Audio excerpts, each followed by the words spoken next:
용두사미의 인생으로 살다간 요아스를 뒤이어서 그의 아들 아마샤가 왕위에 남유다 8번째 왕으로 오르게 됩니다.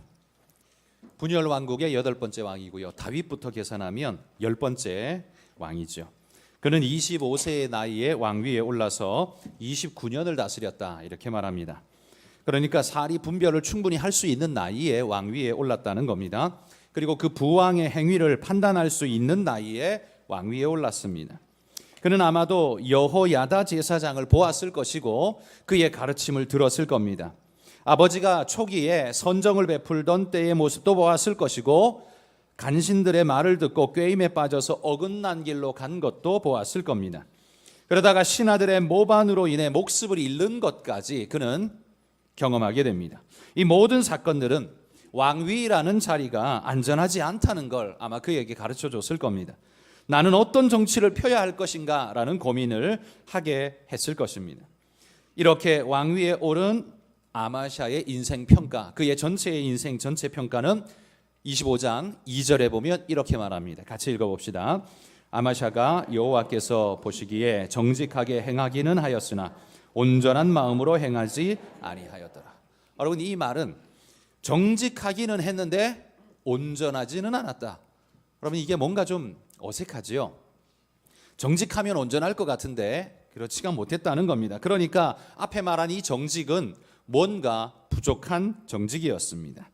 느낌상으로 표현하자면 아마도 그냥 법대로 했다, 그냥 틀리지 않게는 했다, 이 정도의 표현이 아닐까 싶습니다. 율법의 말씀이 가르치는 대로 하기는 했습니다. 그러나 그의 행위에 진심이 들어가 있지는 않았던 것 같습니다. 하나님이 가장 중요하게 여기시는 온전한 마음이 그의 행위 속에 없었다는 거지요. 다윗이 이 온전한 마음이 얼마나 중요한가를 그의 아들 솔로몬에게 이렇게 전한 구절이 있습니다. 역대상 28장 9절입니다. 읽어봅시다. 내 아들 솔로몬아, 너는 내 아버지의 하나님을 알고 온전한 마음과 기쁜 뜻으로 섬길지어다. 여호와께서는 모든 마음을 감찰하사 모든 의도를 아시나니 네가 만일 그를 찾으면 만날 것이요 만일 내가 그를 버리면 그가 너를 영원히 버리시리라. 하나님은 너의 모든 마음을 감찰하시는데 온전한 마음이 있는지 없는지 그걸 찾으신다 이렇게 말합니다. 아마샤가 아무리 정직하게 또 법에 저촉됨이 없이 법대로 살았다 할지라도 그게 그의 허물없음을 말해주는 게 아니었다고 말합니다. 그게 하나님 앞에 인정받는 기준이 되지 못했다고 말합니다. 그게 온전한 마음이 아니면 법대로 살았다 해도 결과가 엉뚱하게 날 수 있기 때문입니다. 여러분, 여러분이 무엇을 열심히 하고 계시든지 간에 열심히라는 단어가 나의 온전성을 보장해주는 단어가 되지는 못한다는 사실을 기억하시기를 바랍니다. 온전한 마음이 바로 하나님께서 찾으시는 마음이라는 걸 우리가 알아야 합니다. 여러분, 온전한 마음 없이 열심히 하는 사업가, 그 사람은 어떤 식으로 일을 할까요? 온전한 마음이 없는 열심히 하는 정치가, 그 사람은 어떤 정치를 펴게 될까요? 아마도 수단과 방법을 가리지 않고 돈을 끌어모일 것이며 표를 끌어모으는데 혈안이 된 자가 되고 말 것입니다. 그런 열심이 하나님께 의미로 칭찬으로 다가갈 수는 없다라는 말이죠. 반대로 우리의 열심에 온전한 마음이 더해진다면 성경은 말합니다. 하나님이 감격하고 기뻐하고 춤을 추게 될 것이다 이렇게 말합니다. 스바냐 3장 17절 읽어봅시다. 너의 하나님 여호와가 너의 가운데에 계시니 그는 구원을 베푸실 전능자이시라. 그가 너로 말미암아 기쁨을 이기지 못하시며 너를 잠잠히 사랑하시며 너로 말미암아 즐거이 부르며 기뻐하시리라 하리라. 하나님의 감격이 어디 달려 있다고요? 부지런함이 아니라 온전한 마음에 있다고 합니다. 여러분, 진심 어린 마음, 진짜의 마음으로 그분을 사랑하는 그 마음, 그것이 바로 하나님을 춤추게 하는 마음이요 믿음이라고 소개한다는 거죠. 저는 이 아마샤의 인생을 한마디로 하자면 그냥 앞불사의 인생이 아닐까 이런 생각을 합니다. 여러분, 앞불사가 뭡니까? 우리가 뭔가 중요한 걸 잊어버리거나 놓쳐버려서 그 결과가 망쳐져 버렸을 때 그때 우리가 탄식하며 내뱉는 감탄사가 앞불사이죠. 앞불사 하면서 우리는 탄식을 내뱉게 되는 겁니다. 그런데 이 앞불사라는 단어가 도대체 이 근원이 어디서 온 단어인가 한번 조사해 보려고 인터넷을 뒤졌습니다. 그랬더니만 어떤 분이 이런 글을 올렸더라고요. 한자로 나아자에 아니불자에 생각사자 아불사. 내가 못했다 생각을. 내가 생각을 못했다는 거죠. 내가 그걸 못했네. 그러면서 내뱉은 감탄사가 아불사가 앞불사가 됐다. 이렇게 그 사람은 쓰고 있더라고요. 이건 이 공식적인 이야기인지 아닌지는 저는 모릅니다. 그냥 그 사람이 써놓은 이 해석이 참 그럴듯하다 이런 생각이 들어서 여러분에게 이 말씀을 한번 드려보는 겁니다. 여러분, 아마샤의 인생은 정말 중요한 걸 잊어버렸습니다. 온전한 마음을 잃고 열심만 내었더니만 전혀 엉뚱한 곳에 도달해버렸습니다. 성경의 표현에 빌리자면 바깥 어두운 데 쫓겨나 슬피 울며 이를 갈미 있으리라 라고 말했던 것처럼 그는 나름대로 열심히 살았습니다. 나름대로 최선을 다했습니다. 그런데 온전하지 못하니까 결론이 어떻게 해요? 엉뚱하게 나버리더라는 거죠. 이게 아마샤의 안타까운 인생이 돼버렸다라는 겁니다. 자, 성경이 아마샤의 인생을 이렇게 안타까운 앞불사의 인생으로 평가할 수밖에 없는 이유가 뭐냐? 두 가지 사건이 오늘 본문에 기록되어 있습니다. 하나는 에돔과의 전쟁입니다. 오늘 우리가 읽은 본문이 바로 이 본문인데요. 왜 에돔과 전쟁을 치렀는지는 기록하고 있지 않습니다. 단지 우리가 역사적으로 추론해 볼 수 있는 건 이 에돔이라는 나라가 아마샤의 그 선대 조상이었던 여호사밧이라는 왕 때에는 이 에돔이 남유다의 조공을 바치던 속국이었습니다. 그런데 여호사밧이 죽고 그의 아들 여호람이 왕이 되었을 때 이 에돔은 독립하여 떨어져 나가게 됩니다. 반기를 들고 독립을 선언하는데 유다의 영향력에서 제외되어 버린 거지요. 이후로 에돔은 계속해서 유다의 발꿈치를 드는 대적자가 되어버렸습니다. 아마도 아마샤는 과거 자기의 조상 여호사밧 왕의 영광을 회복하고자 하는 마음으로 아마 이 일을 벌이고자 했던 것 같습니다. 그러나 여호사밧 때의 군력과 지금 자기 아마샤 때의 군력이 너무나 차이가 많았습니다. 이 여호사밧 때는요, 이 군사력이 얼마나 대단했냐 하면 역대하 17장에 보면 그가 이끄는 군사의 숫자가 얼마냐 하면 다 더해보면 116만 명이나 되었습니다. 그런데 아마샤 때에는 오늘 본문 5절에 보시면 아마샤 때의 군사가 얼마냐? 30만 명이었다라고 말합니다. 여러분 4분의 1 토막이 나버린 거잖아요. 116만 명이었던 군사가 지금 30만 명밖에 안 남았어요. 4분의 1밖에 안 남았습니다. 여호사밧으로부터 아마샤까지는 70년밖에 차이가 안 나는데 70년 만에 유다의 군사력이 완전히 4분의 1로 쪼그라들어 버렸다는 거죠. 여러분 이런 국력으로 옛날에 에돔을 다시 정복하고 통치할 수 있을 것인가? 이건 무리수가 따르는 거죠.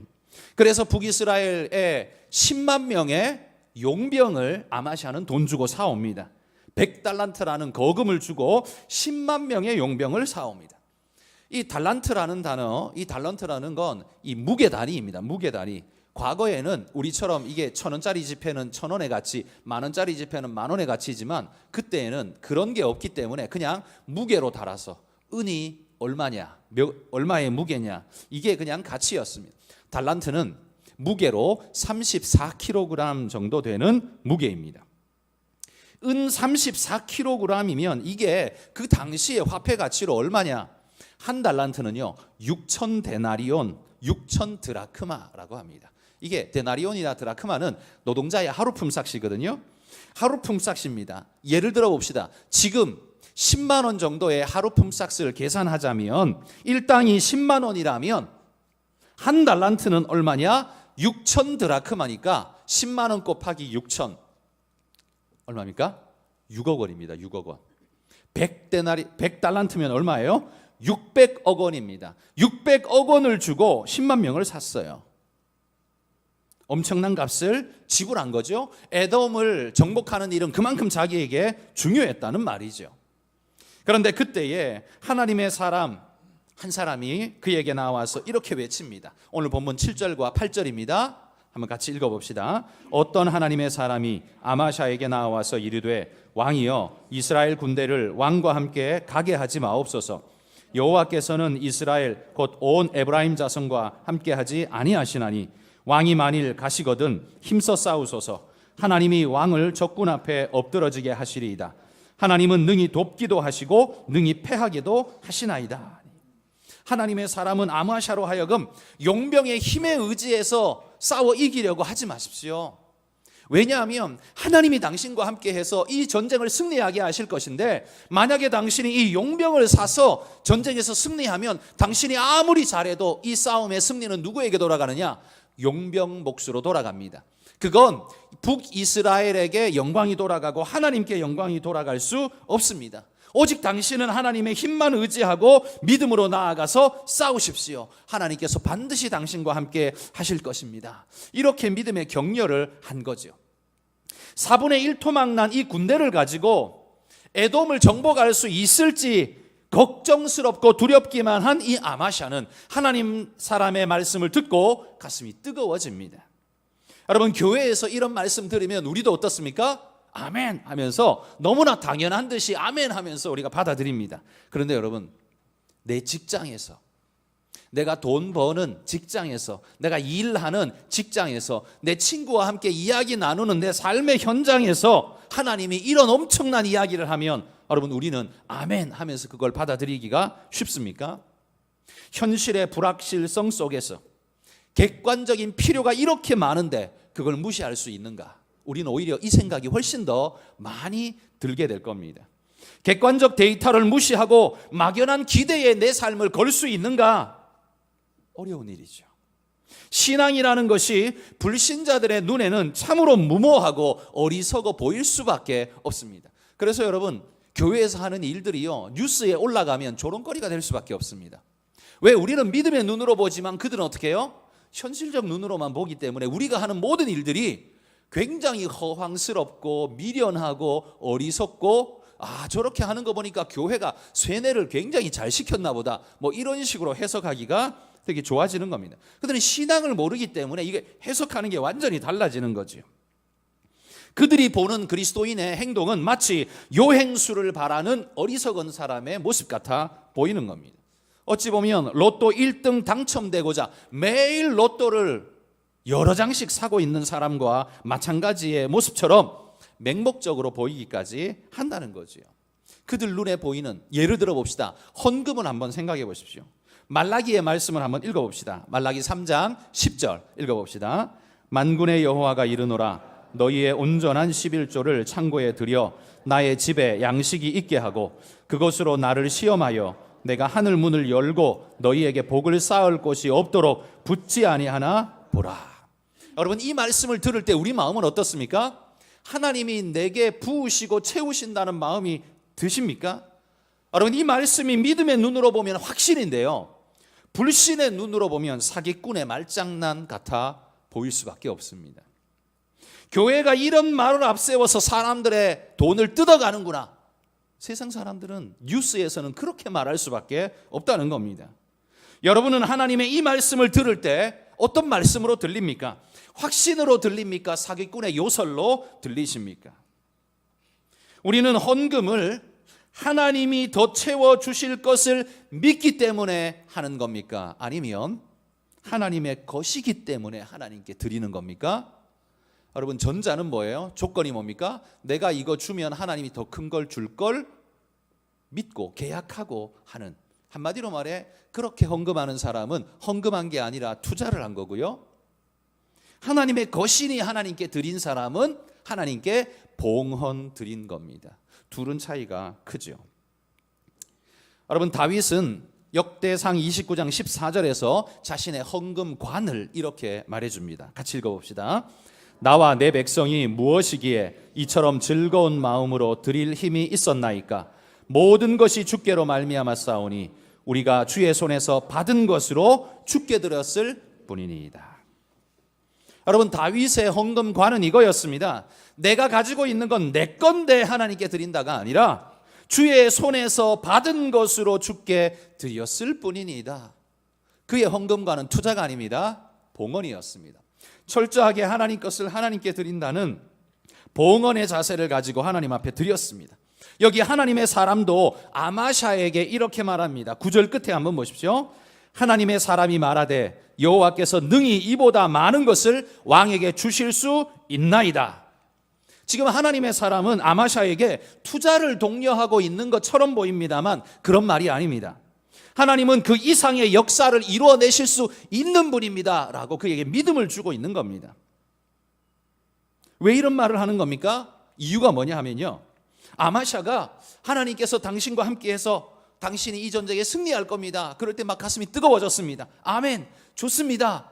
그런데 딱 돌아서 생각해 보니까 무슨 생각이 나냐면 100달란트, 그거 어떻게 해? 아니 내 전쟁에서 이기는 건 좋은데 나 벌써 100달란트 줘버렸는데? 저 10만 명 돌려보내면 100달란트 돌려받지도 못하고 그냥 다 날아가는데? 야, 전쟁에서 이기는 건 좋지만 100달란트 날리는 건 안 되잖아. 이런 마음이 마음에 드는 거지요. 그러니까 그것 때문에 걱정이 되는 겁니다. 용병 10만 명 돌려보내는 거, 그거 하더라도 하나님이 승리 준다니까 오케이 였는데, 문제는 100달란트를 못 돌려받으니까 600억 원을 날리게 생겼으니까 이게 얼마나 큰 손해냐는 거지요. 여러분, 우리가 하나님 앞에 선한 결정을 하려고 할 때 늘 걸림돌이 이렇게 생깁니다. 이게 우리로 하여금 하나님 앞에 선한 선택을 하는데 하지 못하게 우리 발목을 잡는 걸림돌입니다. 그래서 하나님의 사람은 옳은 선택을 위해서 여러분 손해를 감수하실 마음을 가지고 계셔야 합니다. 안 그러면 순종을 할 수가 없습니다. 하나님께서 채우실 거라는 걸 믿고 믿음으로, 지금은 그게 600억의 손해 같아 보이지만 믿음으로 내가 그걸 감내하고 하나님 이름으로 나아가면 하나님은 더 크게 채우실 거라는 걸 믿고 우리는 가야 한다는 거죠. 그게 아니면 하나님 앞에 순종을 못한다는 거죠. 여러분, 우리가 하나님의 기쁨을 위해 사용하는 그 어떤 것이든지 하나님께서 하나님을 기쁘게 하기만 하면 그 이상으로 하나님은 우리의 삶을 넉넉히 채워주시는 분이라는 사실 여러분 믿으십니까? 여러분, 하나님은 우리를 그렇게 채우시는 분이라는 걸 우리는 믿어야 합니다.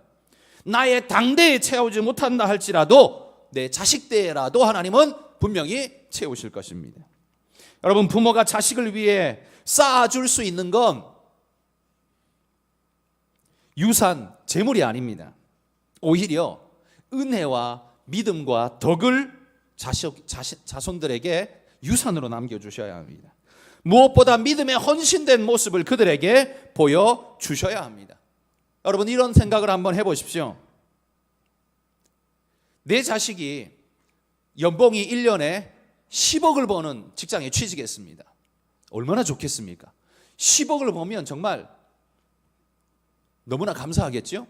그런데 그 자식이 그렇게 벌면서 1년 동안 술집에 가서 수천만 원을 술집에 갖다 바치고 거기 가서 이 여자 저 여자 끼고 맨날 문제 일으키며 살고 싸움질을 하고 집에 와서는 그것 때문에 또 와이프랑 아주 물건이 그냥 슝슝 날아다니도록 싸움질을 하고 자식들은 그 꼴을 보기 싫어서 집을 나가고.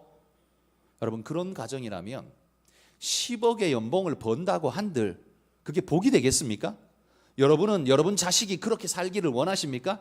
그렇더라도 10억이면 띵호하지 이렇게 생각하십니까? 저 같으면 안 할 것 같습니다. 저 같으면 차라리 10억을 포기하고 건강하고 바른 삶을 사는 자식이 됐으면 좋을 것 같습니다. 여러분, 우리가 물려줘야 하는 건 많은 돈이 아닙니다. 많은 돈이 우리의 행복을 보장해 준다고 생각하지만 사실 더 많은 유혹으로 우리를 내밀어서 죄와 악가운데 무방비 상태로 떨어지게 만드는 요소를 훨씬 더 많이 만듭니다. 그러기에 부모가 자식에게 물려줘야 하는 유산은 돈이 아니라 은혜와 덕입니다. 덕성. 그래서 우리가 어떤 거룩한 모습으로 살아야 할 것인가 기준을 보여줌으로써 그 자식들이 무엇이 옳고 바른 삶인가를 아는 자식이 되어야 돈을 많이 벌어도 혹은 돈을 좀 적게 벌어도 바른 삶에서 어그러지지 않고 온전한 삶을 살 수 있다는 거지요. 다윗은 이렇게 말합니다. 시편 37편 25절 같이 읽어봅시다. 내가 어려서부터 늙기까지 의인이 버림을 당하거나 그의 자손이 걸식함을 보지 못하였도다. 여러분, 이 말씀은 의인은 돈을 많이 번다는 이야기가 아닙니다.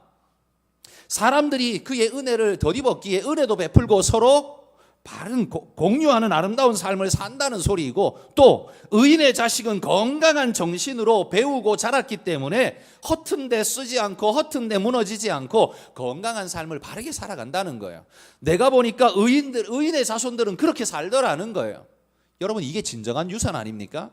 돈을 물려주는 것보다 더 큰 것, 돈을 쓸 줄 아는, 돈을 관리할 줄 아는, 자신의 삶을 건강하게 관리할 줄 아는 능력 있는 자식, 이게 훨씬 중요하고 뛰어난 것 아닙니까? 여러분, 의인이 누구겠습니까? 하나님을 향한 믿음을 가지고 옳고 바른 일의 삶을 드릴 줄 아는 자, 그게 의인입니다. 하나님이 옳다 하시면 손해 같아 보여도 그 길을 가고, 고통이 있는 것 같아도 마다하지 않는 사람, 그게 바로 여러분 의인이라는 겁니다. 여러분 모두가, 여러분 자녀까지 진정한 의인의 반열에 서시기를 소망합니다.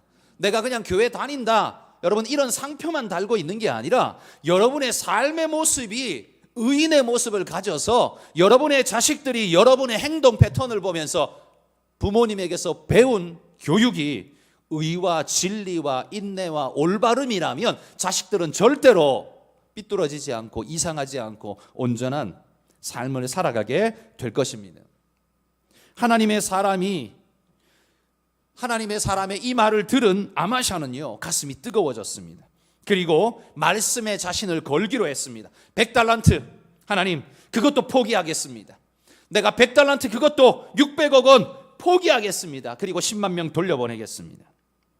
여러분, 그런데 이런 믿음의 결단을 했으면 하나님이 박수를 치면서 그런 결단에 축복을 해주셔야 되잖아요. 좋은 결과가 나야 될 것 같은데, 놀랍게도 이 10만 명의 용병이요 돌아가다가 화를 내면서 돌아가다가 13절에 보시면 유다 성읍들을 약탈하고 3,000명이나 죽였다고 말합니다. 분노를 막 쏟아내고 간 거예요. 여러분, 아마샤의 입장을 생각해 보십시오. 위기 상황인데도 10만 명 돌려보냈습니다. 그리고 그것 때문에 600억 원을 손해봤습니다.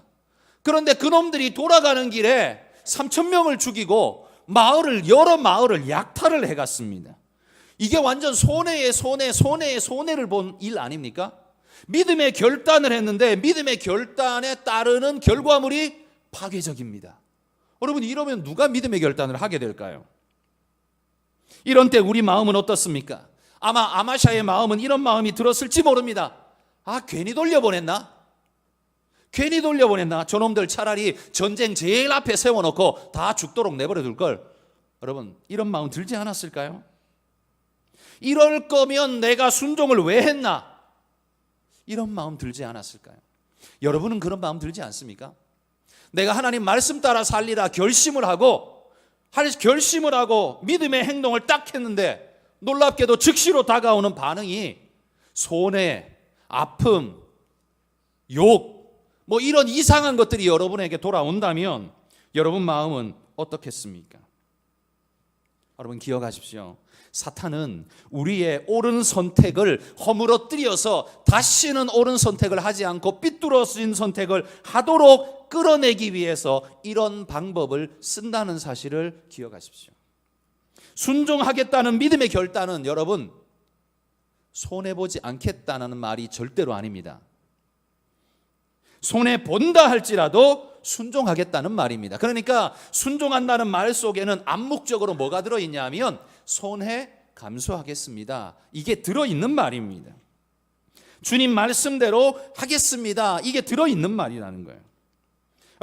여러분이 하나님 앞에 이런 믿음의 결심을 한 후에 이런 일들이 일어나서 여러분 마음을 흔들어 놓을 수 있지만 기억하십시오.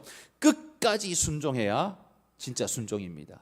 이런 일이 벌어진다고 중간에 스톱해버리면 뭐가 되냐면 가룟 유다가 되는 겁니다.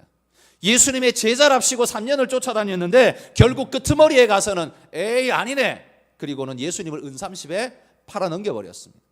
이건 제자가 아니지요. 아마샤는 위험한 오늘의 현실에서도 하나님의 말씀에 자신과 자신의 국가를 걸었습니다. 그랬더니만 어떤 결과가 납니까? 11절과 12절을 보십시오. 대승을 거두게 됩니다. 에돔을 완전히 정벌하고 1만 명의 목숨을 끊게 만듭니다. 더 이상 유다를 얕잡아 볼 수 없도록, 무시할 수 없도록 그렇게 만들어 버렸습니다. 여호사밧 때의 영광을 회복한 거죠. 그보다 더 놀라운 건 여호사밧 때보다 군력이 4분의 1밖에 안 되는데 4분의 1의 군사력으로 그때와 같은 영광을 얻었으니 여러분 훨씬 더 영광스러운 것 아닙니까? 따지고 보면 4배나 영광스러운 일 아니겠습니까? 여러분 우리 신앙의 삶에서요, 나의 자금에만 주목하면 나는 아무것도 할 수 없다는 사실을 기억하십시오.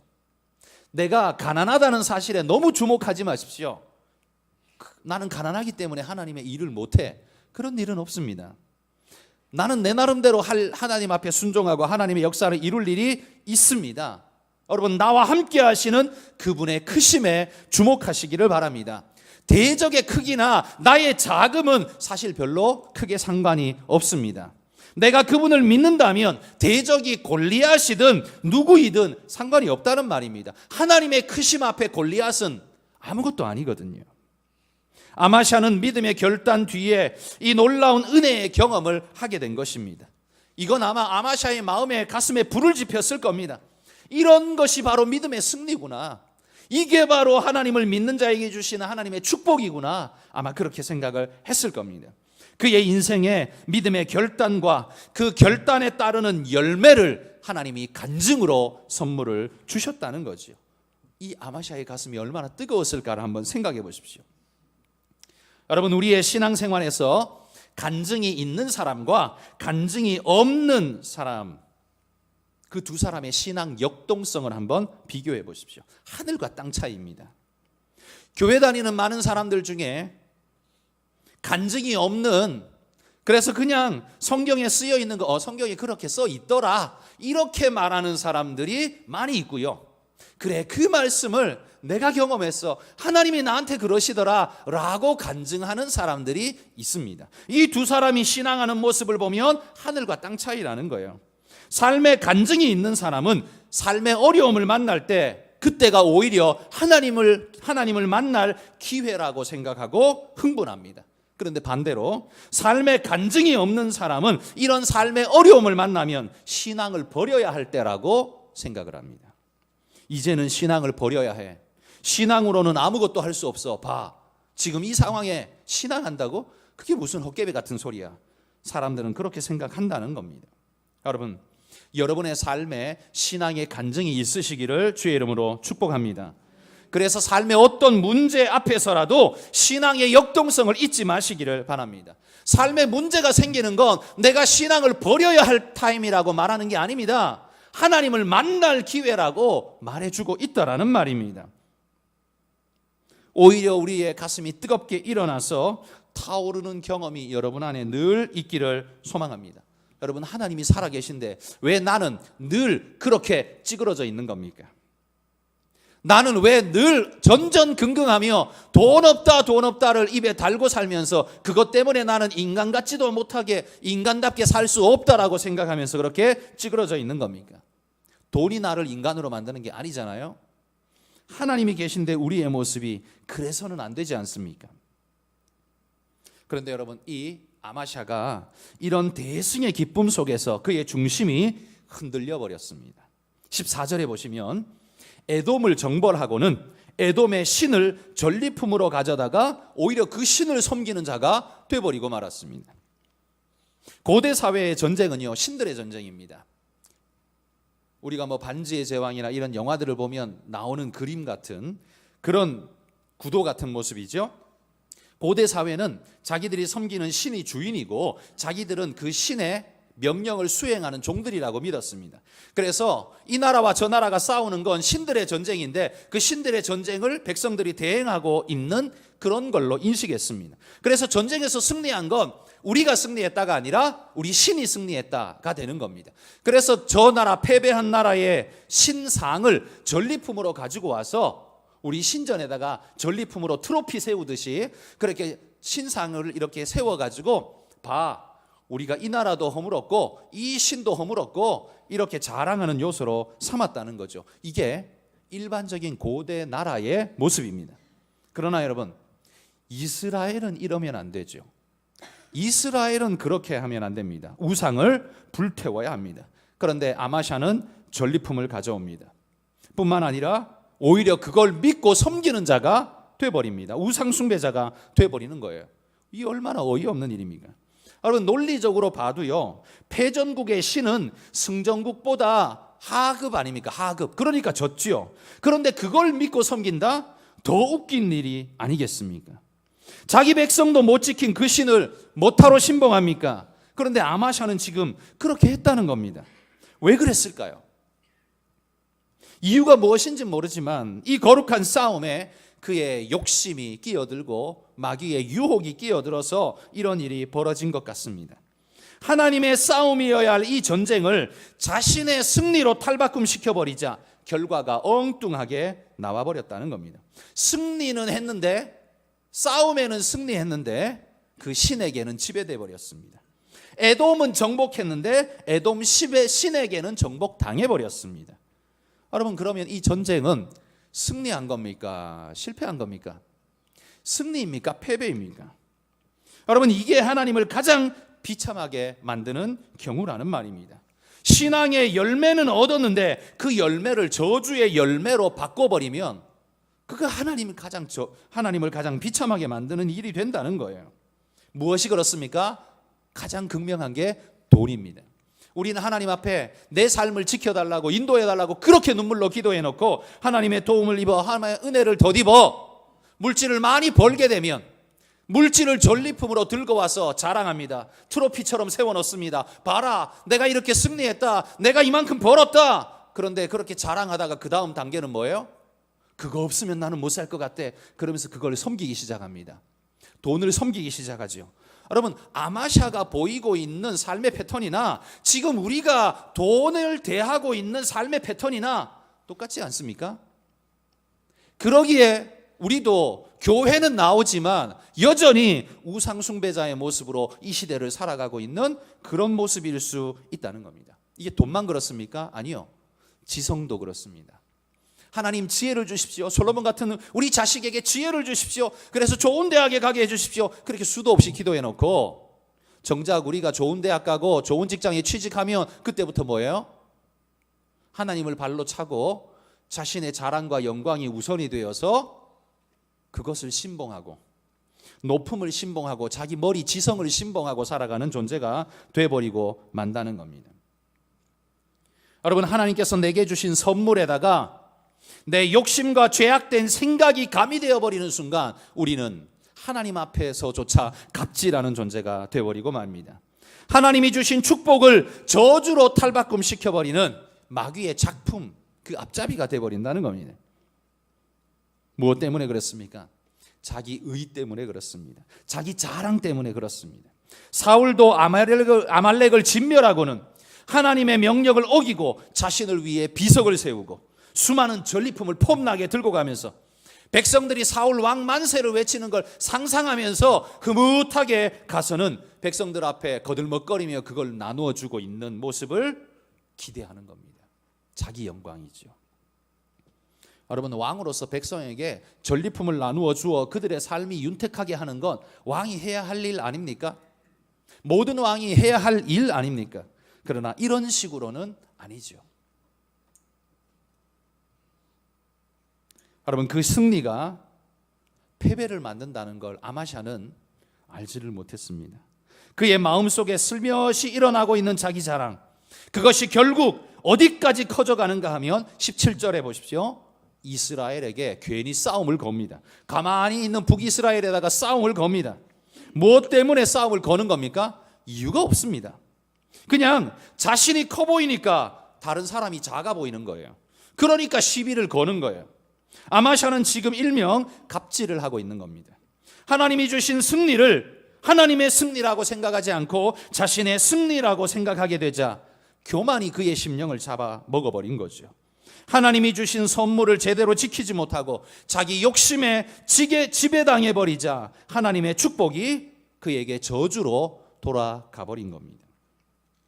여러분, 이 이스라엘과의 전쟁에서요 처참하게 깨져버립니다. 에돔은 그냥 1만 명이 죽었잖아요. 그런데 지금 유다는요, 그 정도가 아닙니다. 완전히 한마디로 탈탈 털려버리는데, 왕인 아마샤가 북이스라엘의 포로로 끌려갑니다. 이 말만 하면 끝났잖아요, 이미. 그리고 예루살렘 왕궁과 성전이 북이스라엘 군사들에게 싹 다 털려버립니다. 100달란트 가지고 근심했었는데 100달란트가 문제가 아니죠. 왕궁과 성전에 있는 모든 금은보화가 싹 다 털려버렸습니다. 그리고 예루살렘 성 400규빗이 다 헐려버렸습니다. 400규빗이 얼마냐면 그냥 편한 계산으로 대략 200m쯤 됩니다. 여러분, 성벽이 200m가 허물어져 내려버렸으면 성벽이 성벽 기능 할 수 있겠습니까? 못하죠. 우리 집에 대문만 열어놔도 도둑에게 그냥 털릴 텐데, 그게 아니라 담장이 다 허물어졌다고 생각해 보십시오. 그러면 지나가는 개도 들어오고 도둑도 들어오고 난리 나겠죠. 문제가 보통이 아니겠죠. 지금 예루살렘이 그 상태가 돼버린 겁니다. 대적들 앞에 그냥 벌거벗은 듯이 수치스러운 상태가 돼버린 겁니다. 이게 무엇 때문에 벌어진 일입니까? 아마샤의 교만 때문에 벌어진 일입니다. 하나님이 주신 선물을 선물로 간수하지 못하고 욕심과 죄악으로 변질시켜버렸더니만 축복이 저주가 돼버렸다는 겁니다. 그리고 아마샤는 북이스라엘의 포로로 끌려가서 요아스 왕이 죽을 때까지 그냥 포로로 잡혀 있습니다. 그리고는 요아스 왕이 죽고 난 다음에 남유다로 돌아오게 됩니다. 이 얼마나 비참한 일입니까? 왕이 포로로 끌려가서 포로 생활하다가 돌아오게 되는 것, 가장 비참한 일이죠. 여러분, 오늘 말씀을 정리하면서 이런 생각을 한번 해봅니다. 승리가 어디에서 나오는가? 그리고 실패는 어디에서 오는가? 아마샤가 물리적 계산으로 용병을 찾을 때 하나님의 사람은 승리가 거기 있지 않다고 말했습니다. 그리고 그가 거기에 순종하여 믿음의 결단을 보일 때 4분의 1밖에 안 되는 군사력이었지만 그것 가지고도 하나님은 충분히 승리하도록 만들어 주셨습니다.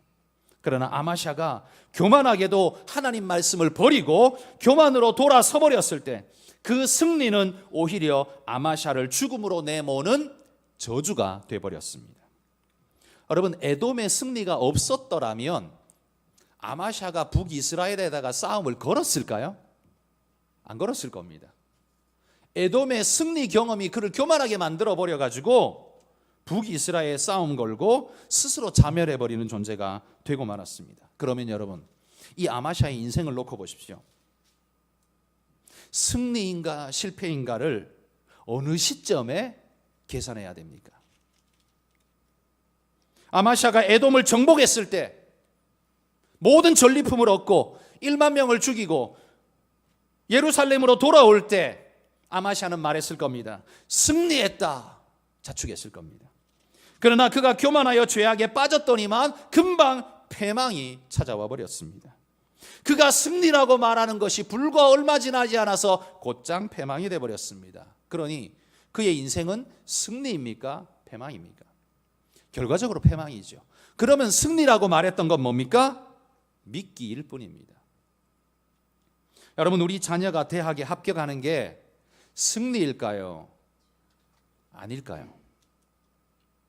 여러분이 진급해서 연봉이 2배 정도 오르면 승리일까요? 아닐까요? 그건 승리도 실패도 아닙니다. 그건 그냥 과정에 주어진 일일 뿐입니다. 그걸 진정한 승리되게 하는 사명이 그냥 우리에게 남아 있을 뿐입니다. 우리의 섣부른 승리 판단이 오히려 패배를 불러오는 이 아마샤를 보십시오. 우리가 대학 갔다고 큰소리 뻥 치다가 어떻게 돼요? 신앙 잃어버리고 대학 문화에 푹 빠져서 그렇게 살다가 그 직장에 푹 빠져서 하나님 버리고 돈벌이에 푹 빠져서 우상숭배자로 푹 무너져 버리고 나니까 인생이 어떻게 돼요? 좋은 대학 가긴 갔는데, 좋은 직장 가기는 갔는데 인생은 실패해 버렸습니다. 여러분, 그런 이들을 한두 명 봅니까? 부지기수이죠. 여러분, 미국의 로또 1등 당첨된 사람들을, 수년의 사람들을, 1등자들을 추적 조사해 보니까 결과가 어떠냐? 95%가 폐가 망신했거나 자살했거나 그런 사람들이 95%나 되었다고 합니다. 로또의 1등 당첨이, 그들은 인생 승리라고 대박이라고 외쳤을 텐데 그 기쁨은 잠깐이고요. 그 다음에 어떻게 해요? 쪽박을 차버리더라는 겁니다. 그리고 자살에 이르는 자들이 부지기수로 나오더라는 겁니다. 로또의 1등이 축복이 아니었습니다. 그 순간에는 감격이고 축복인 줄 알았는데 알고 보니까 그게 저주였습니다. 성경이 말하는 승리 방정식이 있습니다. 그건 믿음으로 두 손을 드는 겁니다. 믿음으로 두 손을 드는 거예요. 성경을 보십시오. 아무리 악한 상황에서도요, 하나님을 향한 믿음의 눈을 들고 손을 들고 기도한 자에게는 하나님이 놀라운 은혜의 승리를 주셨습니다. 애굽이 병거를 몰고 이스라엘을 쫓아올 때 모세는 홍해를 향해 두 손을 들었는데 놀랍게도 홍해가 갈라지는 기적의 역사를 상상하지도 못한 일이 벌어졌습니다. 르비딤 골짜기에서 아말렉과 전투를 벌일 때에 모세는 산 위에서 두 손을 높이 치켜들었더니만 놀라운 승리를 경험하게 되었습니다. 모압과 암몬과 마온 3개국이 연합군을 형성해서 남유다를 공격해 왔을 때 여호사밧 왕은 군대가 아니라 성가대를 조직해서 군대 앞에 세웠더니만 놀랍게도 그 3개국 연합군이 자중질환이 일어나서 스스로 자멸해버리고 말았습니다. 여러분, 이런 일을 누가 상상이나 했겠습니까? 그러나 하나님은 하나님을 향해 믿음의 두 손을 드는 자녀의 기도에 기적으로 응답하신다고 말씀합니다. 성경은 믿음의 승리가 아무것도 안 하는 것이라고 말하지 않습니다. 두 손을 드는 것이라고 말합니다. 모세와 여호수아에게 하신 하나님의 말씀, 네 발에서 신발을 벗으라, 신을 벗으라 라고 말한 것을 기억하십시오. 여러분, 신을 벗을 때 하나님의 승리가 우리에게 찾아오는 줄 믿습니다. 그런데 여러분, 실패는 그러면 어디서 올까요? 진정한 실패는 싸움에 지는 것도, 대학에 떨어지는 것도, 직장에, 좋은 직장에 가지 못하는 것도 아닙니다. 교만에 무릎 꿇는 것이 그게 실패입니다. 전쟁에 이겼어도 교만에 무릎 꿇으면 언제나 패배합니다. 오늘 아마샤를 보십시오. 그렇게 패배하잖아요. 사울 왕을 생각해 보십시오. 그렇게 패배하잖아요. 전쟁에 이겼어도 혹은 졌어도 교만하지 않고 하나님 앞에 겸손히 무릎을 꿇고 두 손을 들면 하나님은 진정한 승리를 우리에게 선물로 주실 줄 믿습니다. 여러분, 우리 인생의 진정한 승리는 박사학위가 아닙니다. 교수직위가 아닙니다. 사장직함이 아닙니다. 연봉 대박이 아닙니다. 오히려 그런 것들이 내 교만을 불러내고 내 중심을 잃게 만든다면 그건 오히려 실패의 이름이 되고 말 것입니다. 그러므로 여러분, 승리는 어디에서 오는가 잘 살펴보십시오. 실패는 어디서 오는가 잊지 마십시오. 조금 더 버는 것, 여러분, 그건 승리 아닙니다. 조금 더 높아지는 것, 그것도 승리는 아닙니다. 교만에 무릎 꿇지 않는 것, 그게 승리라고 성경이 말합니다. 그리고 하나님이 이기게 우리가 순종하는 것, 그분 앞에 순종하는 것, 그게 바로 승리라고 말합니다. 여러분, 승리와 실패의 정의가 삐뚤어지면 내 삶도 삐뚤어지게 되어 있습니다. 그러므로 여러분 마음속에 승리와 실패의 정의를 바르게 하셔서 하나님 앞에 바른 삶으로 살아가는 그런 순전한 믿음의 일꾼들이 되시기를 주의 이름으로 축복합니다.